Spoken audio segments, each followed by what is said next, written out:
First, the 7-year-old boy facing death because his parents' religious beliefs prohibit blood transfusions. The couple, devout Jehovah's Witnesses, acknowledge their son needs a liver transplant, but refuse to consent to him receiving blood.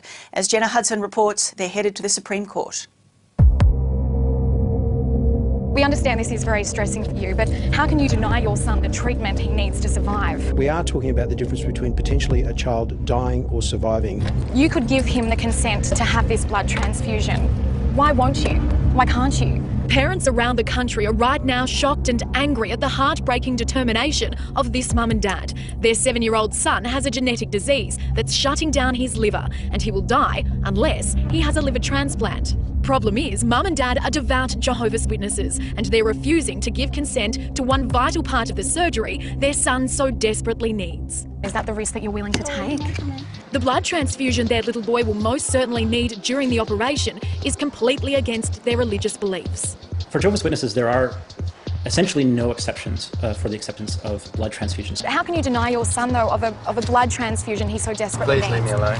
The Children's Health Queensland Hospital is taking the parents to the Supreme Court in a fight for the little boy's life. In these documents, it states the parents are aware their child will die within 2 years without this treatment. But on the consent form, the father has crossed out the words blood transfusion. I don't believe that the argument that you can have a transplant without a transfusion is logical, because you still have some residual blood from the donor in the transplanted organ. Dr. Ross Walker is one of the only Australian medical practitioners who is willing to talk on camera about this sensitive topic. When we're talking about the life of a child, I think people's own religious beliefs have to stand aside. This is the little boy's paediatric gastroenterologist. In court documents, she shares her deepest concerns. Death is an inevitable consequence of liver failure unless a liver transplant is performed. In a small patient, even a relatively small amount of blood can be significant.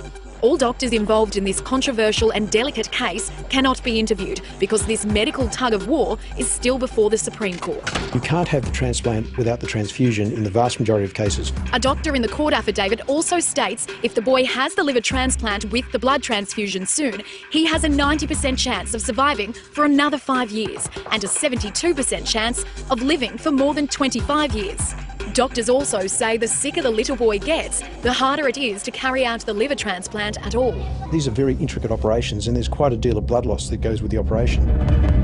Jehovah's Witnesses believe the Bible commands they must not ingest blood. They say blood represents life and only God is the giver of life. We're told what these parents are fearing is that their child will be polluted, both spiritually and morally. Really not accepting blood transfusions, perhaps even in a situation where it might be a case of life and death, is essentially considered a small price to pay for eternal life. University of Queensland Dr. Tom Eckner is a lecturer in history of religious thought. And so these decisions about whether a child will live and die, perhaps regarding accepting a blood transfusion or not accepting, must be viewed in terms of what God would want for that child. In the eyes of a Jehovah's Witness, how would they view this case? I think that Jehovah's Witnesses would see this is the government impinging upon very central and foundational beliefs that they have, that they've based their lives upon. Look, we just wanted to find out, how is your son feeling today? The boy's parents aren't willing to defend their decision, which could ultimately kill their son. He could die without a blood transfusion. Is that the risk that you're willing to take? It's my opinion that religion should have no role in the operating theatre. We're talking about life and death situations as opposed to someone's personal philosophy, especially when you're inflicting that personal philosophy on your child. Are you willing to sacrifice his life for your religion? Is that what it is? I said leave me alone. There are many controversial cases relating to Jehovah's Witness children and blood transfusions. In Sydney this year, a pregnant Jehovah's Witness and her baby tragically died after the woman refused a blood transfusion. Also in New South Wales in 2013, the Supreme Court overruled the wishes of a 17-year-old Jehovah's Witness suffering from a lethal form of blood cancer. In London last year, a High Court judge ruled that the son of 2 devout Jehovah's Witnesses can be given blood. And in Dublin in 2008, a High Court judge said a 4-year-old girl could undergo a life-saving blood transfusion, despite her parents' objections. I don't believe that Jehovah's Witnesses are irrational people. I don't believe that we can just simply label them as good or bad. It's not that black and white. And I think in that situation, we've got to do what's best for the child. Is your religion more important to you than your son's life? And a directions hearing on that case is expected to take place later this month. We will let you know the outcome.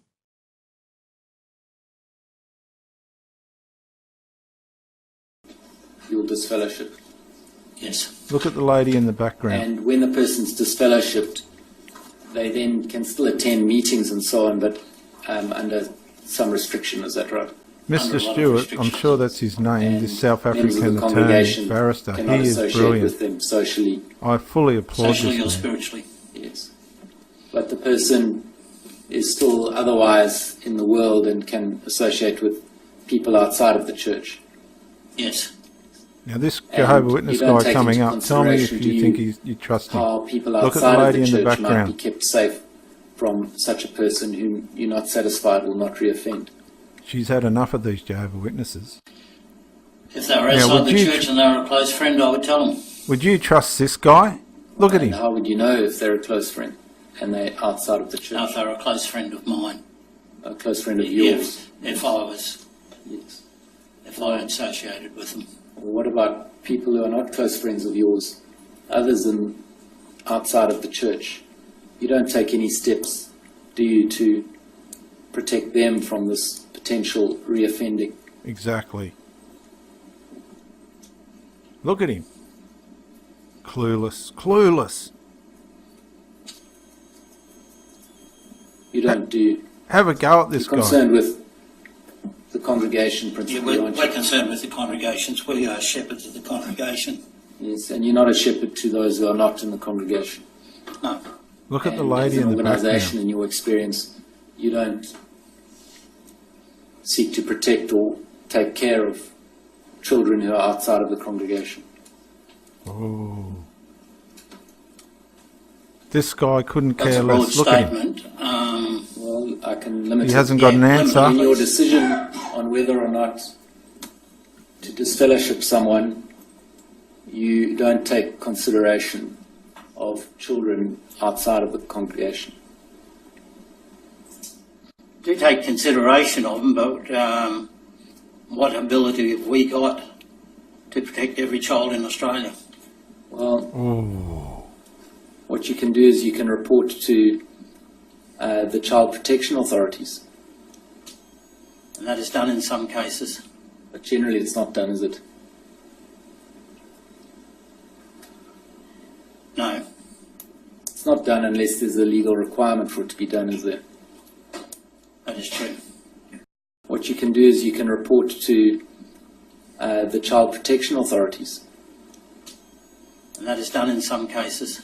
But generally it's not done, is it? No. It's not done unless there's a legal requirement for it to be done, is there? That is true. What you can do is you can report to the child protection authorities. And that is done in some cases. But generally it's not done, is it? No. It's not done unless there's a legal requirement for it to be done, is there? That is true. Well, what you can do is you can report to the child protection authorities. And that is done in some cases. But generally it's not done, is it? No. It's not done unless there's a legal requirement for it to be done, is there? That is true.